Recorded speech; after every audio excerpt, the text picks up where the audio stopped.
Nah, I'm only taking a hand. I'm not going to go all David Copperfield on you. Mind you, I did all that in my novels. But I loved writing these tales of Ulster. It was the only time I got to write down the way folk at home really spoke. I mean, most of the time I could have passed for English in my novels and short stories. But these tales of Ulster, allowed me to travel home once more in my mind's eye to catch those voices and to get them down on paper. I was born in Stranorlar, County Donegal, 1816. Father was the first postmaster there, and it was in the post office that the power of words first surrounded me. Oh, what sounds! The mountainy folk down from the Boostacks and Glenfin on a fair day speaking Gaelic. When they got to my father at the counter, their tongues suddenly wrestled with sounds that didn't belong in their voices at all. And then the businessmen and the farmers, they all sounded the same to me. Only their surnames indicated to which side of the house they belonged. Oh, what sounds. Different too. The sounds from Through the Gap, Barnesmore Gap, or from In Through, Carrick and Glencollinkill. Then, of course, there was the clergy.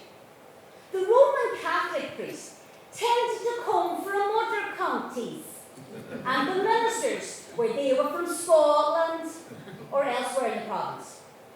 The Church of Ireland clergy and those from Drumbo Castle spoke English that would have fitted in any country house in England. All these sounds, all these voices, I treasure them all. All these ghost voices of Ulster speak to me so that I may speak to you. Our first story is The Wreckers of Thanet. In Her Majesty's dominions wide as they are, there's not a bleaker spot. The population of Donegal consists almost entirely of two classes. The native Irish Catholic, whose home is a hut and whose thrust is a patch of potato ground, and the Scotch descendant Presbyterian, who, at least since the Revolution settlement, had occupied a sort of comfortable dwelling and held a farm, on which the former is employed as a labourer. All are still fishermen, and wild tales are still floating in the peasants' memories of the wreckers' trade plied at Thanet Point on a stormy winter's night. Indeed, the following tale is the immediate cause of the government erecting this handsome lighthouse, which now warns mariners away from that wild headland.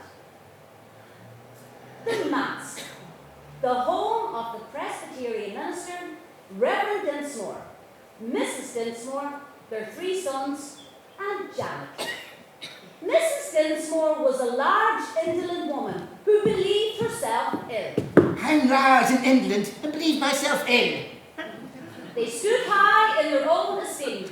We stand high in our own esteem. I'm Leslie. I'm the flower of the family. I'm going to be a minister like my father.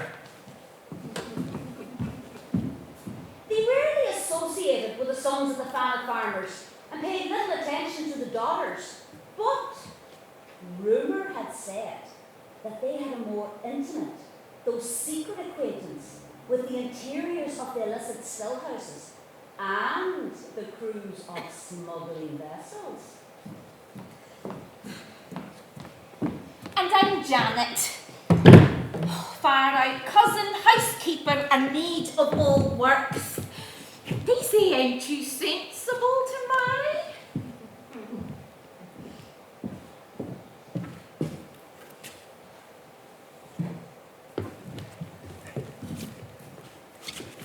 Brief day, Miss Dinsmore. Brief day, surely.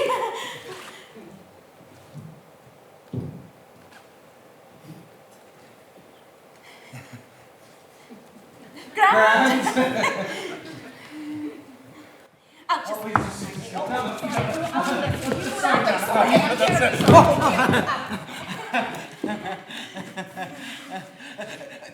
Queer straight in the evenings. Oh, queer straight, surely.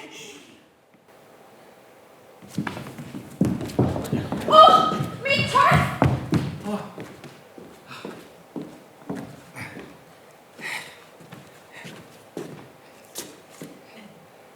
turf.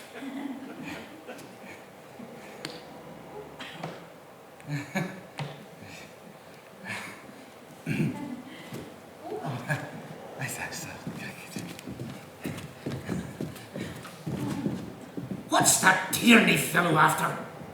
Huh?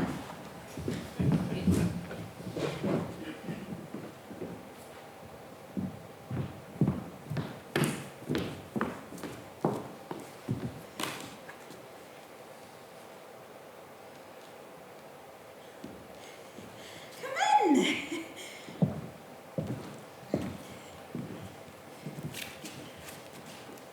You up to your work? Oh, thank you, Cormac. Won't you take a seat? Thank you.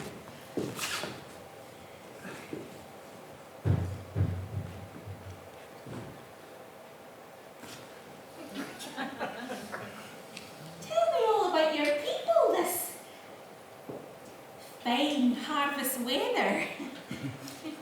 Oh well, thank God. I just came from the outlook. Boys might want it and me far away. Oh. So it's true you're going to be a sailor then? True enough. Where's the point in staying when the captain wants me and nobody else does? There's Phil and Brian's son. They tell me he came back a lieutenant. You'll rise. If ever a man did it. And your friends will be glad to hear of it. But they say men learn wicked ways at sea. And that sea captain is no the best example. I'll learn no wicked ways, Janet. But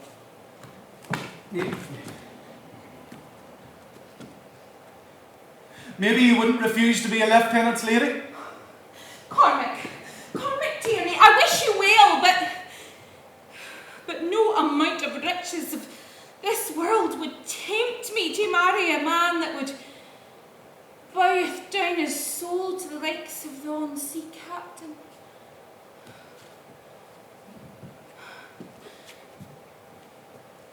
Maybe we could come to terms about that, Janet. You can't see me father at this time of day. I don't think he's any work for you. Now that I remember, they say you're going to be a sailor. Aye. Just came from the outlook. Then you've no business of leaving your dirty tools in our kitchen to have an excuse to be troubling a minister's house. My tools and my hands too might be dirty, but they've always been used in honest work. Which is more could be said of some folks if the stories are true.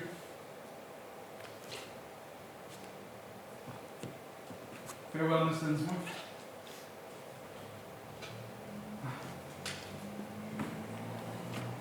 If I ever return, it'll be to see you for all your kindness to the poor boy below you, both in people and learning. Farewell, Cormac. I'll be glad to see you when you come. God bless you. Keep you from evil.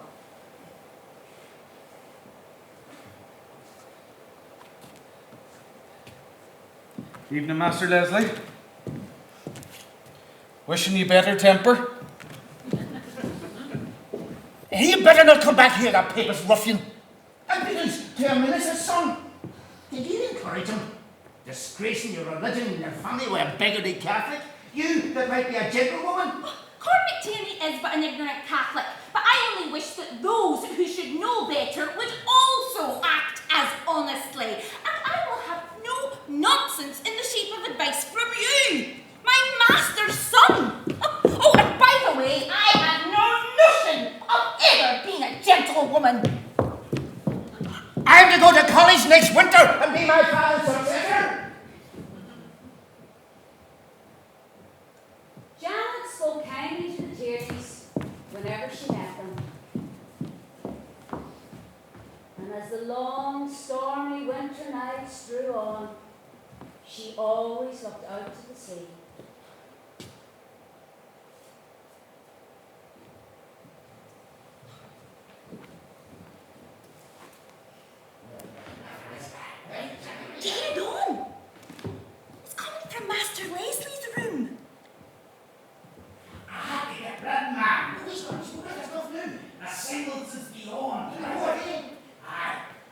you has them well.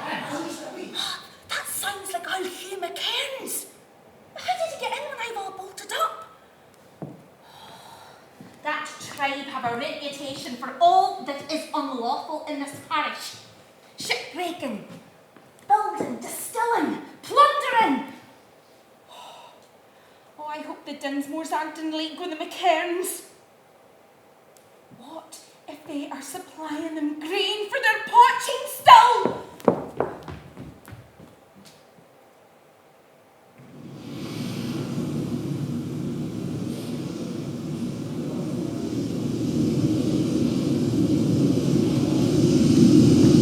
Master Leslie, and all of yous, come up and awa! The frigates come up the loch with a wind driving her right ashore. One sight of a fire now would put her on the rocks in half an hour. Come on, the lot of yous, gather your stuff and away. Oh, it's the frigates! She's in distress! Oh, Archibald! Come on now! Leslie! Everybody stand by and lift whatever you get your hands on.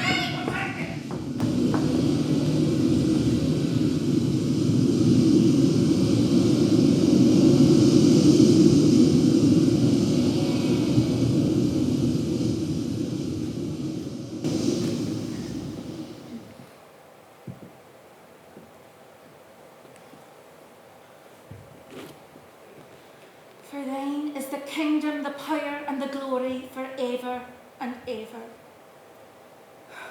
God bless those in peril on the sea.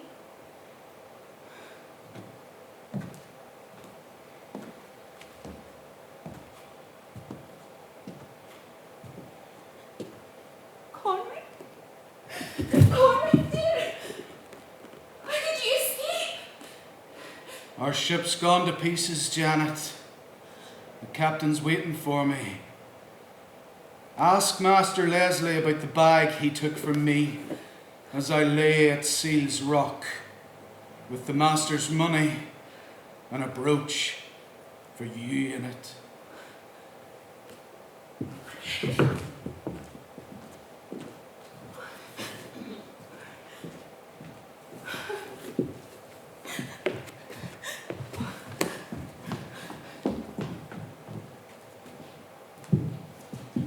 What's anything there, sons? Nah, none. No. But he had plenty to say for him when he was well jarred. That Master Leslie. Overreached himself entirely. Sure, I heard the women saying old Janet was never right since. Up and left to the brother's house. The devil a bit good it did any of them.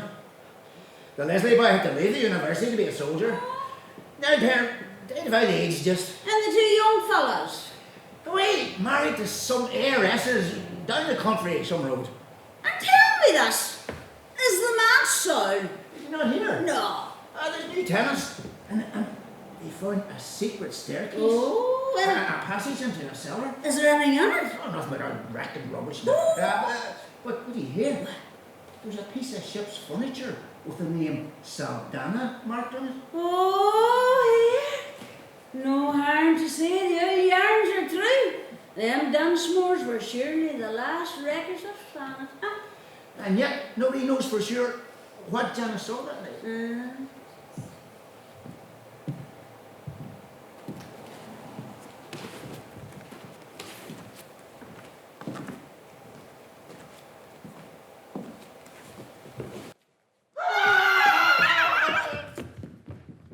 The night of the 4th of December, 1811, was long remembered on the western coast of Ulster.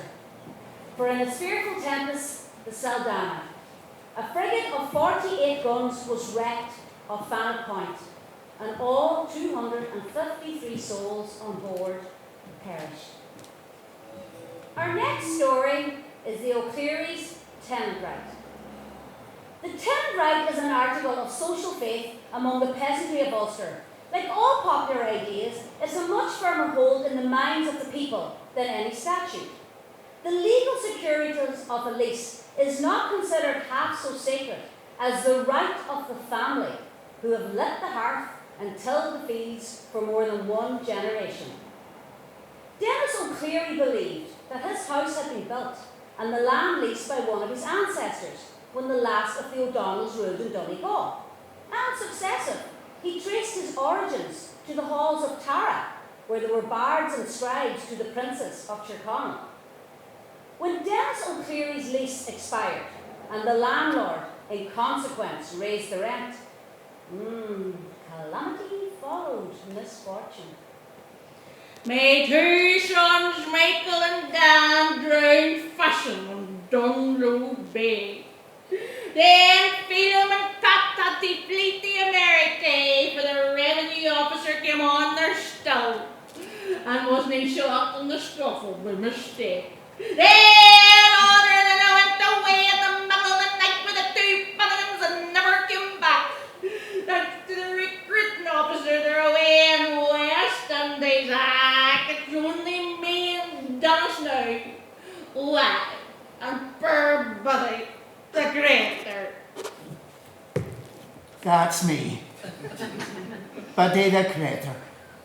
The eldest. Even before the girls went away, all the work was my share. Inside and out, the spade in the day and the spinning wheel at night. I never got to go to dances or fairs. Nobody ever thought to ask me. And then there's Dennis.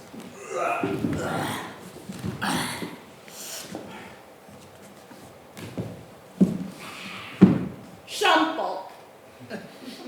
Knows nothing beyond his own town land.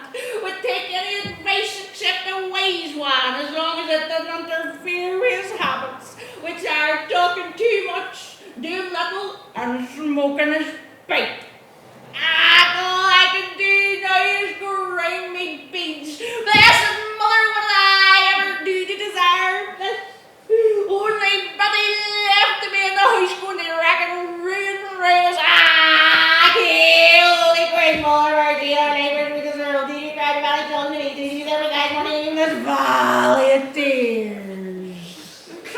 I wonder, what would the Parliament do for Ireland?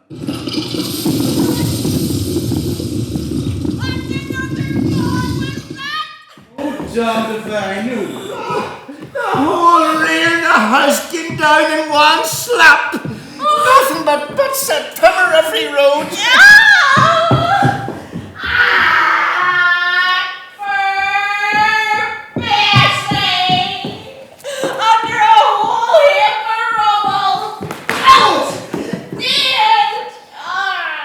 Aye. Mighty convenient fire and books. Poor Bessie. Aye, best milking cow we ever had. The last cow we had. All I hear you care about Bessie. Aye. Well, if the good Lord had wanted the house to stand and the cow to live, I'd have been thankful, surely. But sure, look at the fire and we got. Each successive generation of the noble family, who owned all the land around, was supposed to send an heir at some stage in his reign, but an agent was sent instead. The new agent, the Honourable and Reverend Devereux Hardman, as he delighted to style himself, came in the double capacity of agent and rector. It did not take him long to realise O'Cleary had paid no rent in 5 years. Did he ever? It's a note from the agent. Schoolmaster said it's a letter of injectment. Letter of injectment, mind? The agent. Aye. Oh, he'll not be hard on the poor and him a member of the clergy, will he? Clergyman are not sure him and his servants set on the fool in the parish and didn't give no peace nor day nor night, according to our Sweeney the innkeeper. Aye. I'll go tell and see about selling my tenant right. It's a queer thought it would have come to that once, but the price will put us in comfort and warm your bones, Biddy dear, for it's a good girl you've been to us. Oh, Father. But now that I mind, Evernie, Who was the dark gentleman that sat in the ditch and helped you with the creels yesterday? And that was the Scotsman that come with a new agent. He says he's going to make a grand garden hereabouts. Father dear, sell the tenant right as quick as you can, for I'm thinking the agent has a notion on our place. Ah, kill, boys, queen, mother of everything. Reverend Devereux Hardman's church had an average attendance of 15, if the Sabbath was fine. By rain, no congregation was expected. The tithes were small, and the glebe house in a ruinous condition due to the long vacancy. The new agent had a boundless contempt for anything Irish, which, by the way, was equalled by his ignorance on the subject, a horror of popery, a glory in belonging to the established church, and a dislike of all dissenters, except the Scotch gardener, Mr. Mcpherson. Mr. Mcpherson was from the Highlands and accustomed to hard work. His trustworthiness and sobriety soon made him Mr. Hardman's right-hand man. The limited means of Mr. Hardman's present position weighed heavily on him.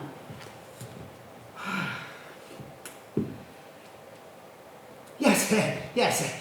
I am a country gentleman, if not a proper aristocrat. I keep a carriage with my coat of arms on the panel, in which my lady pays her visits. He takes the horses from the plough or the cart. I have a coachman in livery. The coachman plants potatoes and cuts turnips for the cattle in the same livery. The governess instructs my 6 children in music and the modern languages. Miss Taylor is expected to help in turning days, men, garments, and smooth for the entire family. Our annual ball for the gentry will be the toast of the county. It'll take a whole year for the shopkeepers to get any money out of him. These Irish, what petitions for abatement, prayers against process, and decrees under appeal beset me here. Only those who have served in a similar role in Ireland would know or understand. Ah, yes, here comes O'Cleary. And he's smiling. Why is he smiling? Next! I come about me tenant rights, sir. What's your business? Oh, you see, the house has come down and Betty the creator can't work the farm. And? Well, it's a shame my hate grows on at the tweens. What does your honour think I should get for it? My good man, I'm astonished at your ignorance. There is no such thing as tenant right. No such thing. That's the farm where my father worked all his days, and where I wrought all mine late and early, and me children, them which left their country and them which God took away from me, never mind a poor buddy the creator. It's absurd. Never recognised by English law. If you have no lease, your farm is the property of your landlord. Would you give me something for my tenant rights? No, it's contrary to my principles to encourage such popular errors. But as I intend building on the place myself, if you leave it to my consideration... Leave it to your consideration? It's expecting wool off a goat tax rent from me. So it would seem. Oh, or a bad luck to you. What do you take the O'Clearys for? Dirt under the English feet, eh? So went every one of my ancestors, musician ears and poets, every one of them at the Hall of Tara. Turn this man out! I will not leave till I get my tenant right. You were only ever a tenant at will. And that's all we ever are in this world, young man. But him that tries to take my farm without paying the labour it costs me, will get their reward here or hereafter. Out! Bad cess to ye. There will always be an O'Cleary on that lawn.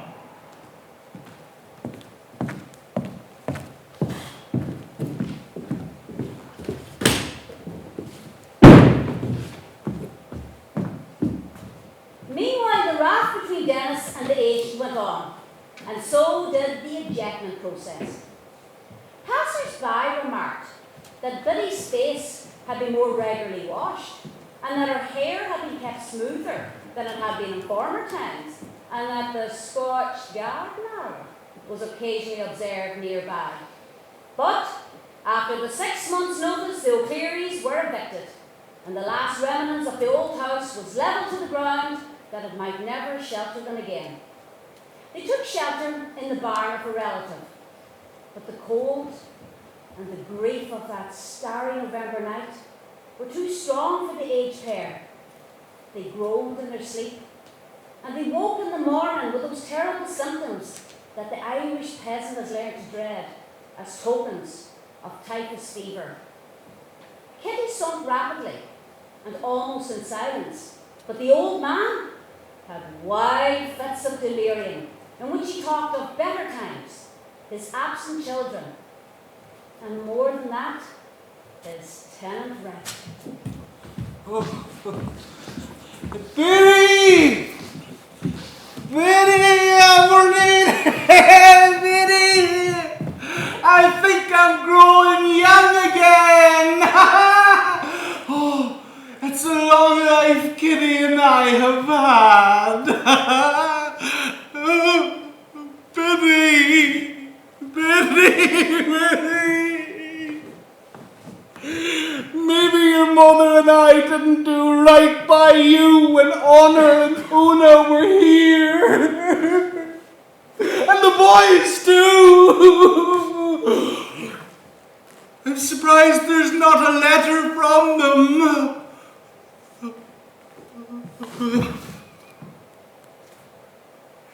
I suppose there's no point speaking about what can't happen.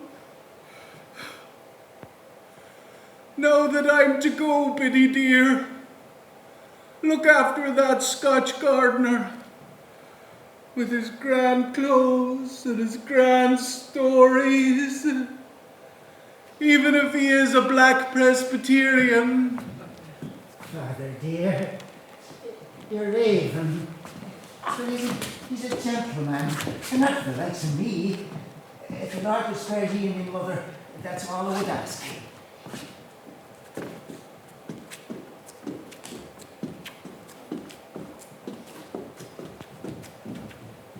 Not long after the deaths of Dennis and Kitty O'Clery, Mr. Hardman began to build his mansion on the very spot where the O'Clerys had lived. It grew apace all that winter and spring. On May Eve, as the sun was setting, the Reverend received a visit from Nellie Rowe. But Nellie Rowe is known throughout the parish and beyond as the interpreter of dreams, and for a spirit to match her fiery red hair and name.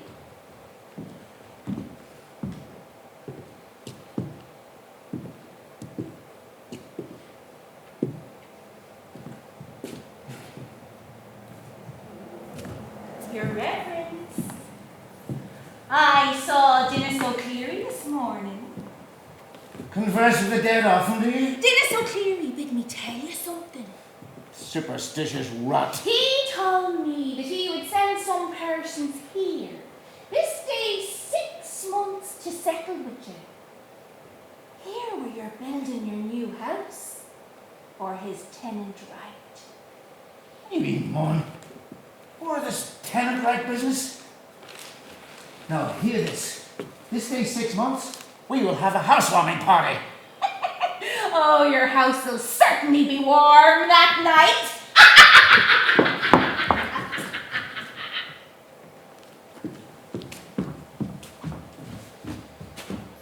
Nellie Rowe's visit did not impress Mr. Hardman, though it would have horrified the neighbours.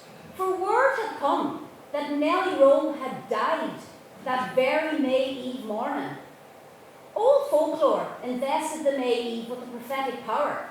The May Yara was all Biddy could think of. A rustic legend of a hare and a spell by which one future spouse could be foreseen. Biddy knew where the small heath plant grew. And many a girl had gathered the Yara from the cromlech on May Eve, and Biddy had heard 100 tales of the kind. Might she too not try her luck and learn from the Yara?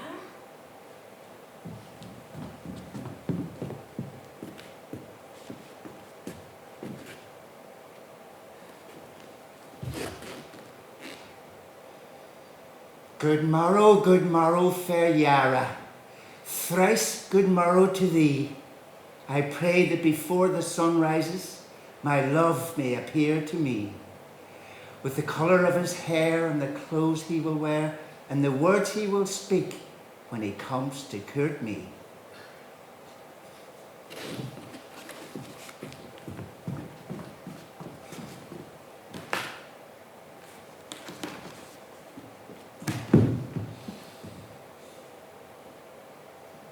The Yarrow had indeed made strange revealings, but nothing remained in Biddy's mind of her strange dreams, except a confused recollection of her long-lost brothers and late parents, all employed at burning down a house. These were interspersed with still the sweeter dreams about the Scotch dad now.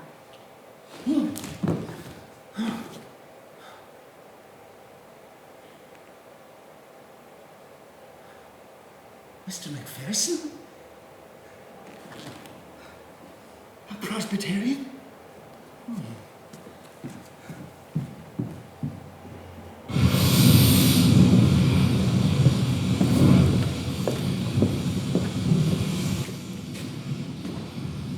Months ago, Halloween night, I arrived at Mr. Hartman's new house.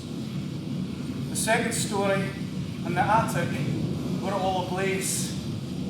Flames were bursting out through the windows and out through the ceiling. Mr. Hartman was within. But I could see more bodies than just his moving about amongst the flames. And I could hear him. Open the door! I can't open the door, it's locked! We raised a tall ladder up to the second story. Myself and half a dozen young men, we ascend. And suddenly, they all flee, exclaiming that they could see every soul of the O'Clearys except Biddy inside the house, helping the fire.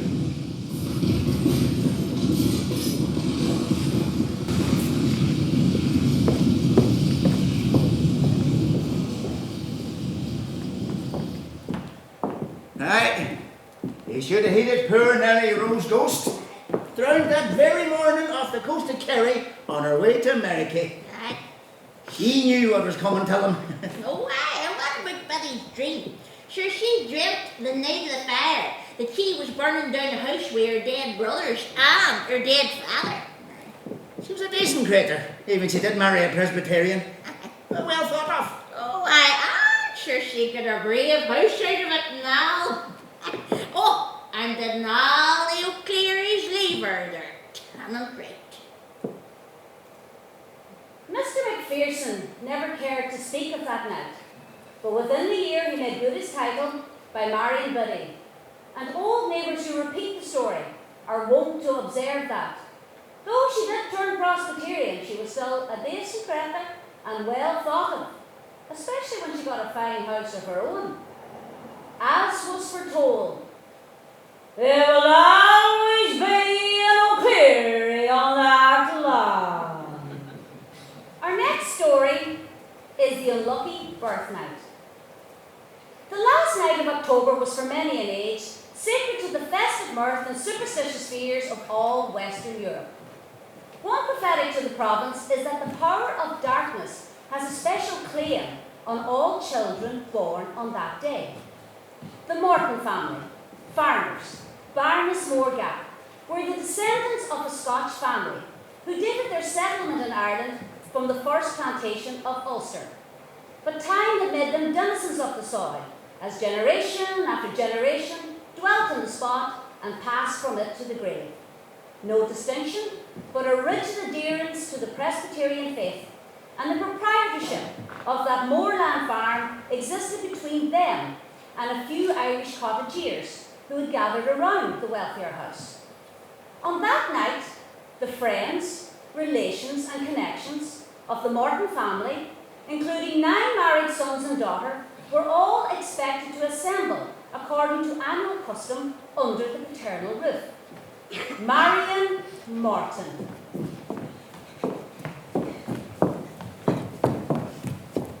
The youngest awaits impatiently, for not only is it Halloween, it is also her 17th birthday.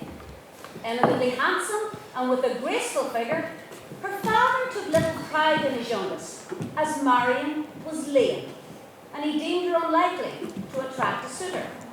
But despite this, Marian was of ready wit, wise beyond her years, and industriously active.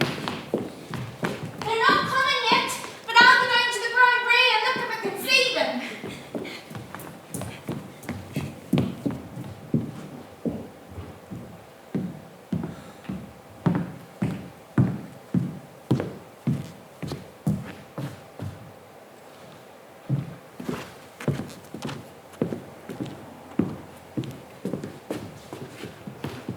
It's getting late and still no word of him.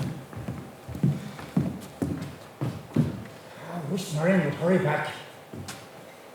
It's not lucky to be late on Halloween. Oh, danger some sure. But sure, Marian never had the fear about her anyway. And above all nights of the year, it's an unlucky night of the year for any Christian to be born. Brethren. Papist brethren. There's no night unlucky if it's the Lord's will. But they're bound to be here soon. I better go and get cheese. Don't you be lighting them candles till they arrive. Papist brethren. Maybe so. But for all his Presbyterian pride, the Lord sent it to her for a judgment. Oh, well, I mind when her and my Rose were children, and she was as straight and as well walked as Rose. But didn't the creature fall and break her knee on their own hearthstone?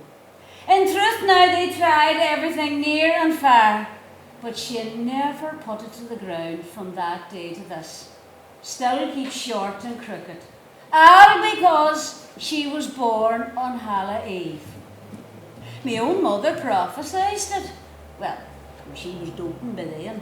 But that a gentleman would come for her in his carriage and take her away. Hey, Master! Master, they're here! Master!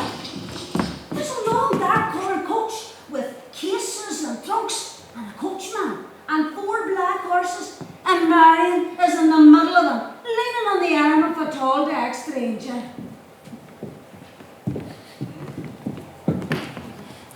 I made the acquaintance of your lovely daughter on my journey. Marian, the youngest. Lame. Indeed. I'm afraid I must be so bold as to trespass on your hospitality this evening. He's like one from a far-off country. Oh, of course we will not put you out tonight. You're welcome, sir. Why, thank you, Mr. Morton. You're very kind indeed. He'll take his hurry, bless his God. Marian, did you not see the cloud of black smoke leaving from that carriage as it left? Smoke? Where did that Yeah, you did. Where did you meet your man? Oh, well, I just got to the Brown Bray and I heard horses neighing and voices, so I followed the sounds and came across your man's grand carriage all overturned in a big bog hole. Nora, put the gentleman's trunks in the lower room. All but that one. Thank you.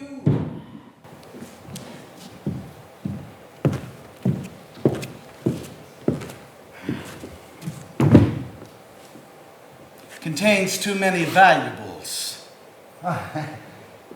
You'll have something to eat.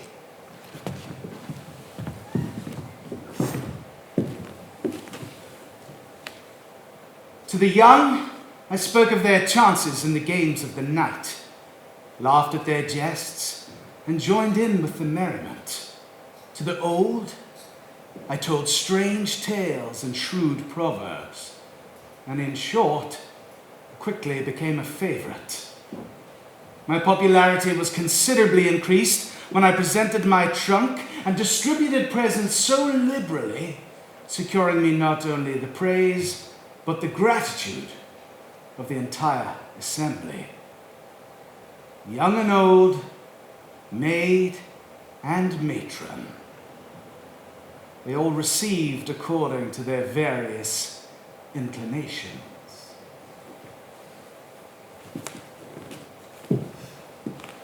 Nora,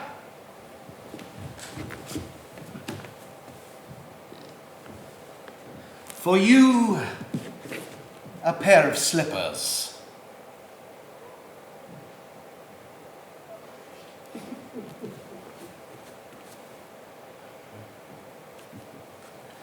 And last but not least, Marian. Me?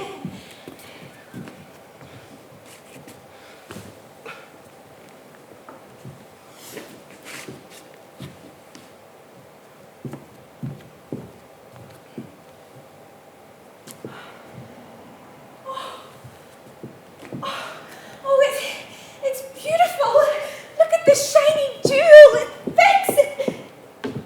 Oh. It won't come off.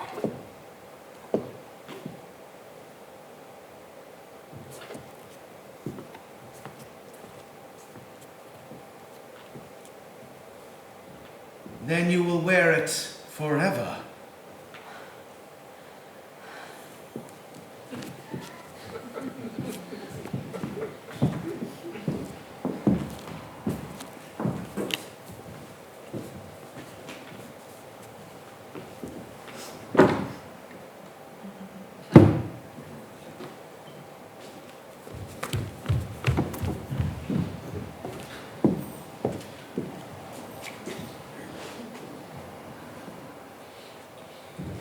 I eventually accepted the many requests of the Mortons to remain with them till the weather should become more favourable for travelling. Frost followed the rain, and snow came down over moor and mountain. But day by day, I grew more endeared to that solitary family. And day by day, my intentions to marry him increased. We talked, we read, we walked. Winter wore away, spring came on, and I was now regarded as more of an honoured family member than as a guest. And daily, Marian's step grew more sure, and her sad, youthful face grew more cheerful.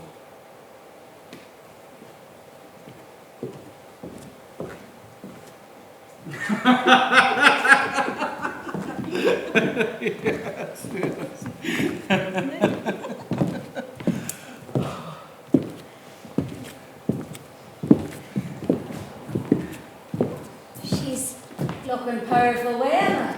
Handsome couple. Yeah. He'd take her off to his finest estate in England when they're wed. Me mother's prophecy. Well, she always says a man will come and take her away in a carriage. Brethren. Superstitious brethren.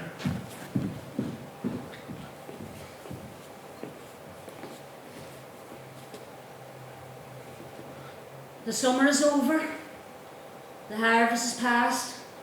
Halley Eve is upon us again. A full 12 months since the stranger landed. All are at the meeting house, except the stranger. He's ailing in his room, and Marian's keeping an ear out for him. I'll have to say something. I've strange thoughts about that man. What are you blathering to, Nora? Oh, I'm nobody at all, Marian. Come here to me, pet. Come here to me now. It grows late. Come here to me now. Tell me, is it true? Sure, the master tells me nothing these days. Is it true that you're to be wed Wednesday next, Halley Eve, the very day he came? Aye, what a year it has been. And will you leave your friends and your family, Marian? I have promised it. Father pressed me sore. He said it was for the best. I could never expect to get a better offer. He's far too clever and handsome for me. Marian, many a night I've marked a dark sneer in that man's face, and in the long hour of a night I heard someone speaking with him in a low voice, and 20 times or more did I try to get up and get a light to see who it was, but one thing and another got in the way. Mostly them old slippers tripping me. And then it was all over. It was all hush in his room again. I have had dreams too, but they vanish when he appears. Oh, pray for me, Nora, when I'm far away. Oh, Oh, I'll pray for you, surely, pet lamb. Should you and my Rose were of an age, I'll always be thinking of you, oh, pet lamb.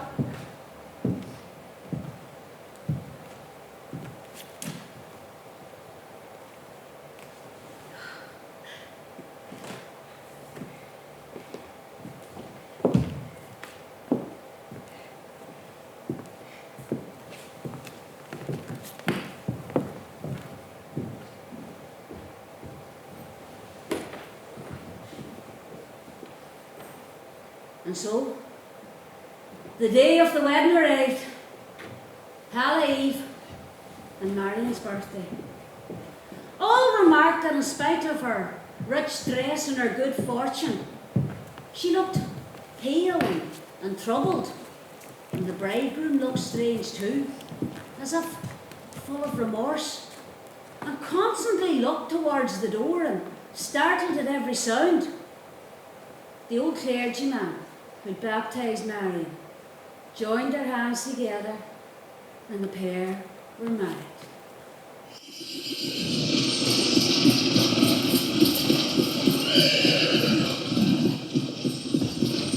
Come, get your bride and your wealth and come!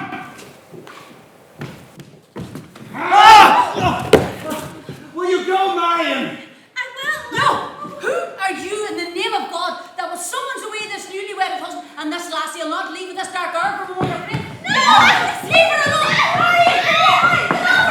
Get over! Marian! Marian! No!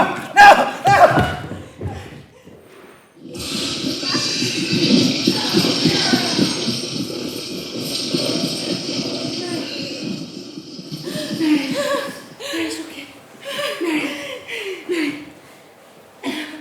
Marian? Marian? There's a dark mark in your arm. And your dress is singed. The coachman. It's where he touched me.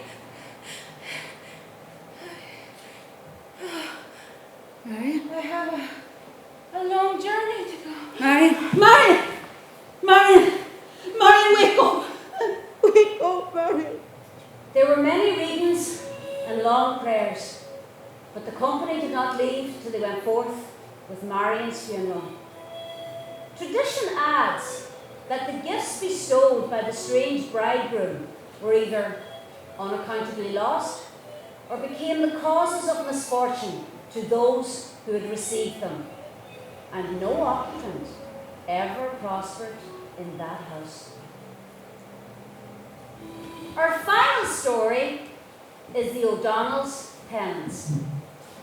The small town of Donegal is situated in the county of the same name in the northwest of Ulster.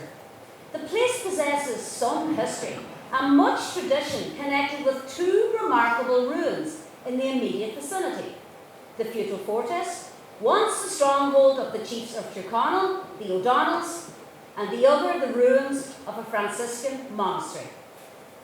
The home of Sir Roger Moore O'Donnell of Glasgow, self-styled last linear descendant of the Tyrconnell chiefs in his native land.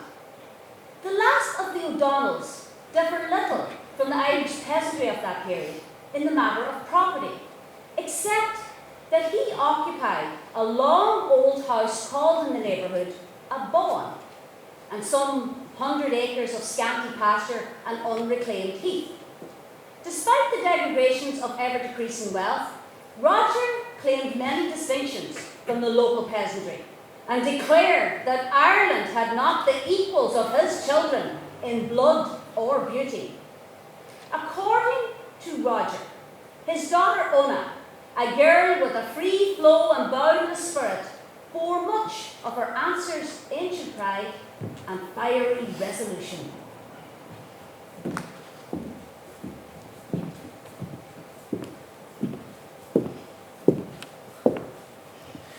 Lady Nelly! Lady Nelly! Oh, it's me, Una! Lady Nelly! Lady Nelly! Oh, I can't read, but that's Miss Una's hand. She's flat. There's not a thing in her room left belonging to her. It's here. Oh!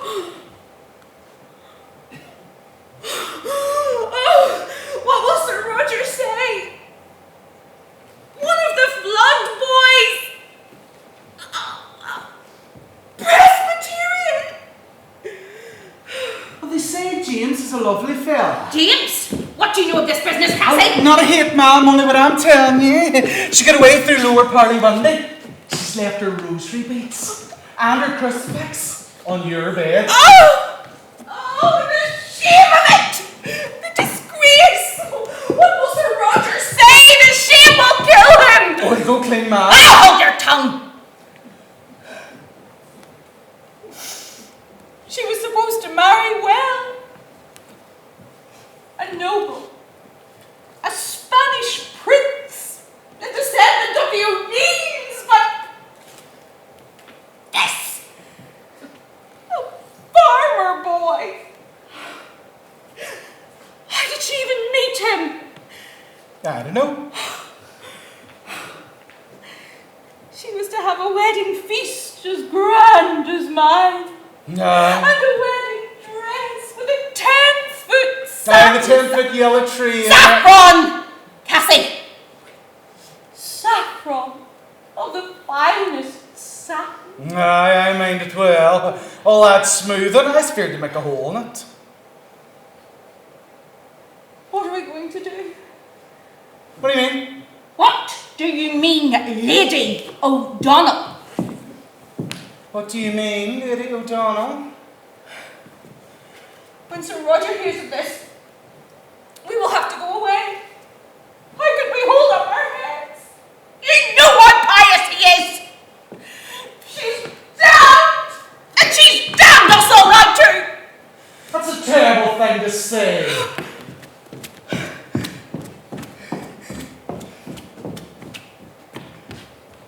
And her brothers and sisters. What will happen to them now?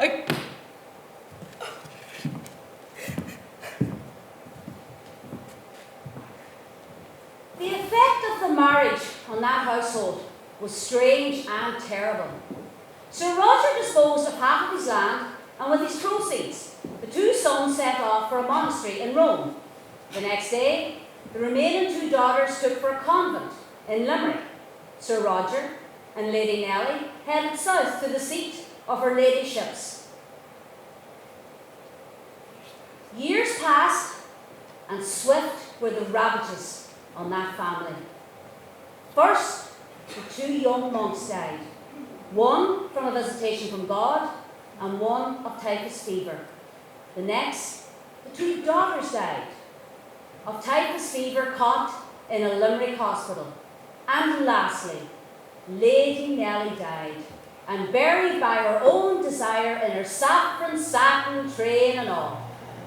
Sir Roger returned to the bawn, and that brings us up to the time of her tale.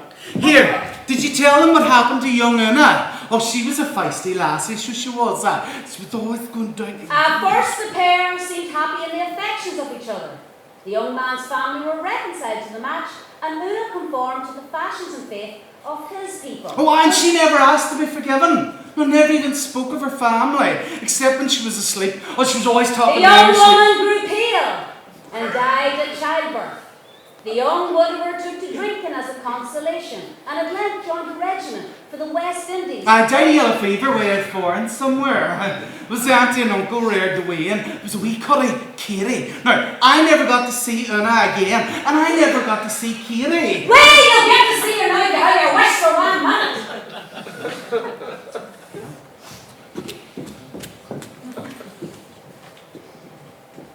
Some 18 years later, the harvest feast is about to commence in the Flanagan home, County Donegal. Regarded as well-to-do by their neighbours, having no rank, but some industry to boast of, all are welcome at the Flanagans. Sure, he's only young yet. Frank is not too young to be paying attention to Katie Flood. A lovely lassie she is too. She is indeed in good nature, asking her an orphan from birth. God be good to her. Sure, Uncle read her well, even they are Presbyterian. Aye, and she's the tenant rate coming to her and all. Did you hear the news? What kept you, Mary? Were you traipsing about the Dohertys again? Did you hear the news or not? What are you clobbering about? Oh, Roger Moore O'Donnell's dead. He finally dead. I'll have to have a wake in earnest. Oh, double awake you'll have. To my certain knowledge, old Cassie the servant will not let any Christian enter the bawn. Never awake? What? will Ireland come to her? What will become of it when the last of the great Brown O'Donnells is laid to the grave without a wake? I never deserved one the old sonner for all his hard-heartedness to Kitty Flood's mother, the critter. And the pride of him, sitting in the chapel with his hat on him, and saying that Ireland didn't howl the priest that was good enough to confess him. And even getting the neighbours to call him Sir Roger, and the wife, Lady Nelly, her with her 10-foot satin saffron screen, and the mistress Cassie, she had to be Mistress Cassie. They're all as bad as themselves. Sure, look at the two daughters away to the convent in Limerick, and the sons away to search for their grand cousins in the monastery of Rome, all over the shame and disgrace of the sisters' match. Oh, God save us. Is it strange though that every soul of them died before the old man? Aye, and Lady Nelly buried in the yellow satin dress she arrived in. Well, they're all there now, under the bog in the old monastery. No, so poor Una's buried with the Presbyterians, and the rest of them scattered all over. Maybe it was judgment. I wished, Mary. Sure, weren't the O'Donnells kings in their time? They owned half the land between Inishowen and Loch Erin. Here, you, off you go and get the milk, and don't be stopping to clobber anyone. Go on. I wonder how Sir Roger could stand his daughter marrying a Protestant. Katie Flood is a good girl and a pretty girl, but if a lady's daughter had done what her mother did, how would you ever get over the disgrace? What as big a disgrace as all that? I would love to know who you're signalling to at the door, Frank. Kitty Flood coming, mother. I saw her bonnet going past the window.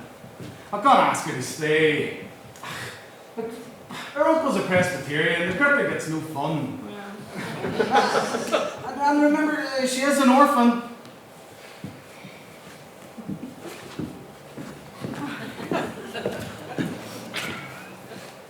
Good evening, ladies and gentlemen. Katie, a Vernon, you're just in time to give us the pleasure of your company. Now, Frank, go you and tell her decent uncle that Miss Flood will be staying with us till morning, but because it'll be too late before all the fun is over. Are you sure? Oh, come in and welcome. Well, only if you're sure. Okay, I I'm wouldn't want to taking be a disturbing disturbing you. The harvest feast was as merry as most assemblies, whether in a hut or the hall of the land. The death of Kitty's grandfather did not weigh heavily on any heart present.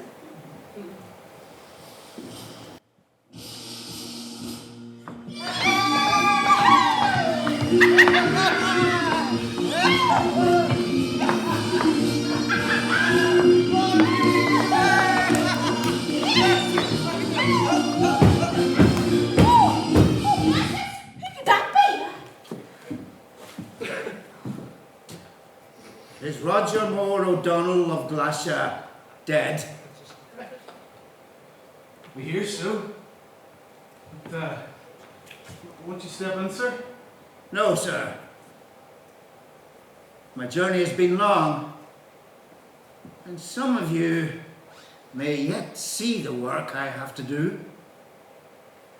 Good night.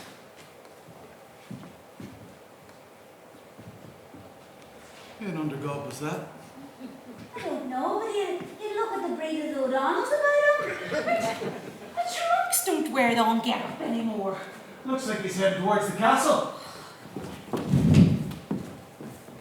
The next day there was gathering and gossip in the village, for the last of the O'Donnells was laid among his oft-mentioned ancestors. None of the household rested nearby the old man. All had died far away, except for Una, and she was buried among the dead, whose faith she had chosen. The next Sunday, Frank determined to see Kitty on her own. Mary! Mary! Mary!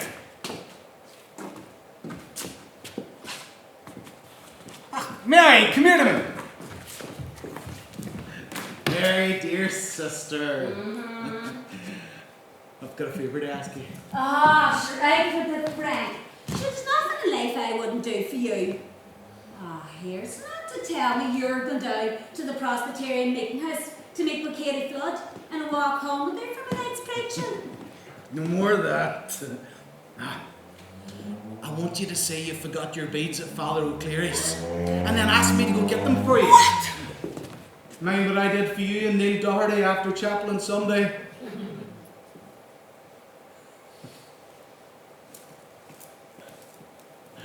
Here's a big fee. God help us, Frank. I wish there was somewhere else you were going. But mind, be back soon. Go on now. I'll go on and tell your story for you. Go on now. I'll set it up for you.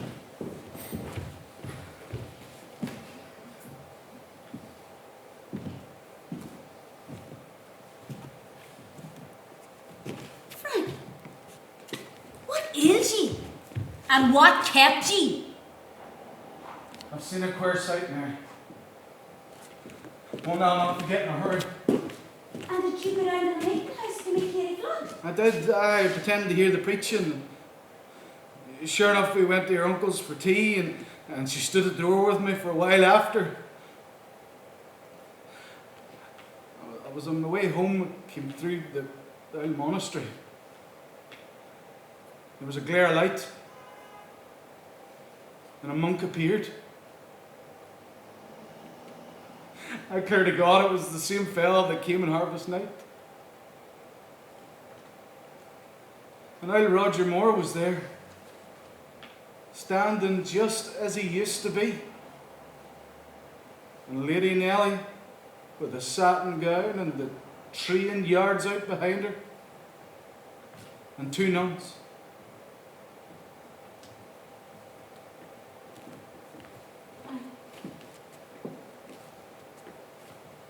Who's that coming? It's a woman. Well, I can't see her face.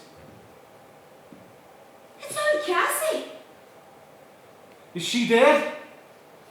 I don't know, but I'm not staying to find out.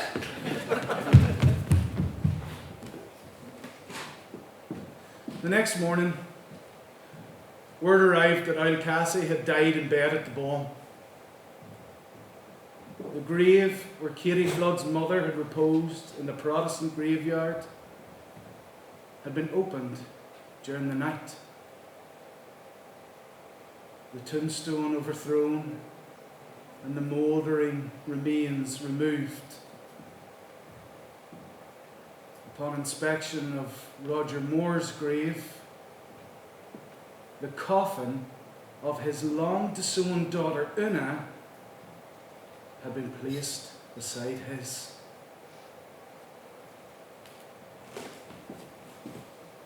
The peasantry still believed it to be the work of the dead. After the occurrence, the objection of Frank's family to their son marrying a heretic gradually softened until at length the Bawn was inhabited by a generation of Flanagans.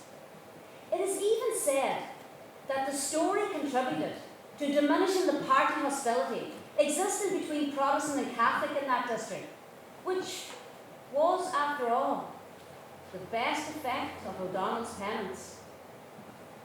Stranorlar, County Donegal, 2021.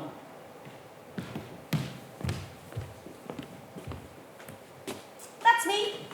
I have no ghost stories from Baldefay or Stranorlar, but the descendants of these ghosts I have summoned here, and they walk the very streets of the Finn Valley and beyond. Listen to the very old, who have never left this place, or the very young, who do not yet know that they speak in a ghost language, or that ghosts speaks to them. Better still, listen to them together, for age can rarely resist the temptation to tell the youth its tale.